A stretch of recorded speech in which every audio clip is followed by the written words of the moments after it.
Hey, what's going on, guys? Stop me if this has happened to you before. You just want to be a singer, but because of your mutant abilities, you keep getting sucked into these crazy comic book battles. Well, if it hasn't happened to you, it's certainly happened to Dazzler, and today we're taking a look at the Dazzler Marvel Masterworks Volume 1. Here is the cover of this book. It's got that gray border, though, added, but it is the issue number 1 of Dazzler's solo series.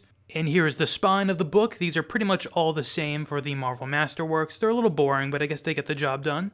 And then here is the back of the book, which shows most of the content contained, but it's missing a few issues that it has in the front of the book. Okay, so what is collected in this book? Well, it collects Dazzler's solo series 1 through 13.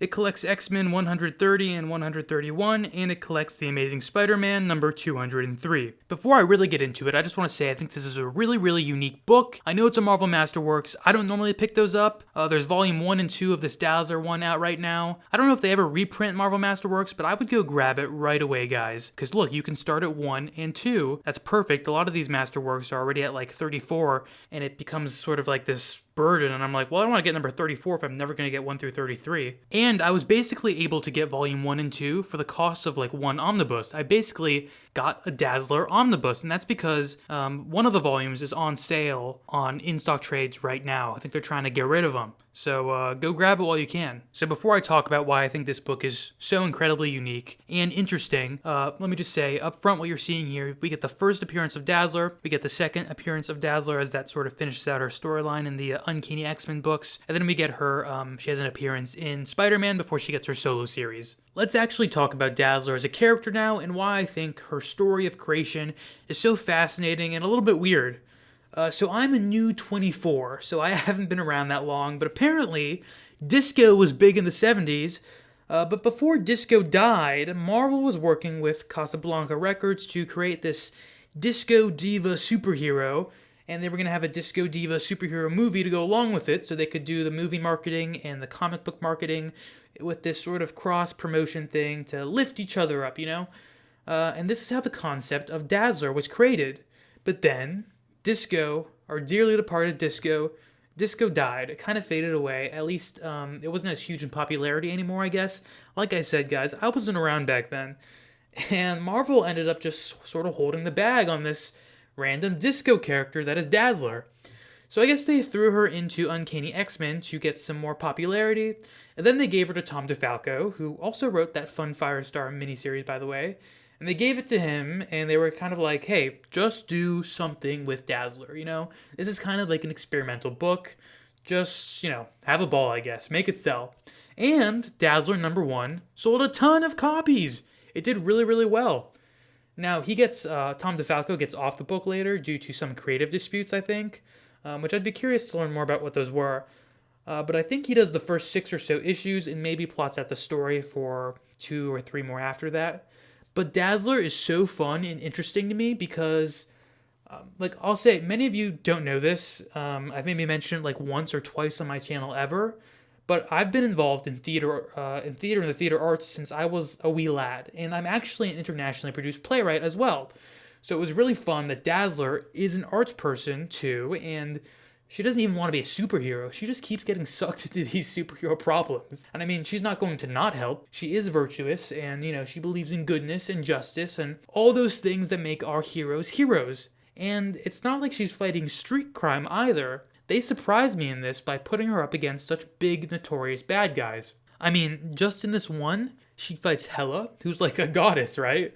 She fights Dr. Doom, like the disco singer against Dr. Doom. Can you imagine? But it works. It does work, actually. And then she fights Nightmare. And Dazzler. Did I mention Dazzler also fights Galactus, guys? The book is kind of insane. It's normal, then goes really insane. And it keeps flip-flopping between those two worlds, and it makes it really fun. The writing isn't perfect, and Tom DeFalco really loves his alliteration. I mean, he uses it so often that it took me out of it sometimes. And I mean, I like alliteration too, but, like, dude, chill on the alliteration. But it is a ton of fun. and I highly recommend you add this to your collection, especially if you're a mutant lover like I am, because it's a really unique mutant book, and there's this inherent absurd nature to it of not wanting to be a hero, but you keep finding yourself in situations where destiny prescribes you to be one. Like I said, it's a unique concept. I feel like it isn't done in comics very often, so I think it's worth checking out for that reason alone if you sort of want to feel out if you dig that vibe. Also though, as I'm flipping through this book, you can probably see that it's got some pretty stunning and mesmerizing artwork, and I sort of touched on it a little bit, but I was just really happy to see that, one, they didn't just go street level with Dazzler, like it would have been very easy to do, and there's nothing wrong with street level, I love street level heroes, but Dazzler is sort of more flashy than that, you know? So they bring her to some cosmic places, they bring her to some interdimensional places, etc., etc. And, you know, Dazzler's powers just, they lend themselves to looking very, very beautiful on the page, because what she does is she transmits sound energy, sounds. She transmits sounds into energy, I guess, light energy. God, when it comes to characters like Dazzler or Jubilee, I'm like so bad at articulating their powers. But basically, she turns music or sound or anything into light energy, so she can kind of mesmerize or dazzle people with her powers. She can also like shoot energy at people, but she doesn't really do that in this that much. Sort of when we get to the later X-Men stuff, or not so much later, but when she's part of the Outback team is when they start utilizing her as like, oh, she's a laser cannon. She's a sci-fi weapon. Why don't we, instead of her just flashing lights at people and sort of overloading their minds via sensory ways, they're like, let's just use her as a space cannon machine gun type thing. Oh, I forgot to mention, she also, you know, as many of the X-Men end up doing, she has to fight the Hulk in this book too. Also, guys, let me add that for those of you who are maybe wary about getting Marvel Masterworks, or, you know, getting into dipping your toes into another form of oversized hardcover, I really enjoyed this format, actually. I thought it was really easy to handle. The paper quality, the quality of the bind, and everything is really, really nice. It's really well done. There's not really any extras in the back of the book. There's not really any fluff to the book. It's just, you know, it is what it is. They do it well. You can tell there's a lot of love and craft put into it. Alright guys, thank you so much for watching. I will probably do a video on Dazzler number 2, volume 2 of the Marvel Masterworks as well once I finish reading that. Also got a couple more omnibuses here. Also a new statue tomorrow, so stay tuned for all of that. Please like, comment, and subscribe.